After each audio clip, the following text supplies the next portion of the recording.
Ate Kiana, I love you talaga. She's trying some makeup for her wedding and someone commented that she looks like Belle in her makeup. And then sabi niya, cute, pero tama nga, medyo hawig niya because of the makeup.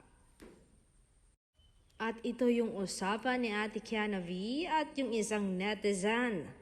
Sabi ni Jessica Ilagan, bagay na bagay, magka-same face ng face ni Belle. Option 3. Reply naman ni Ate Kiana V, haha, cute. I like option 3 too, maybe for the evening.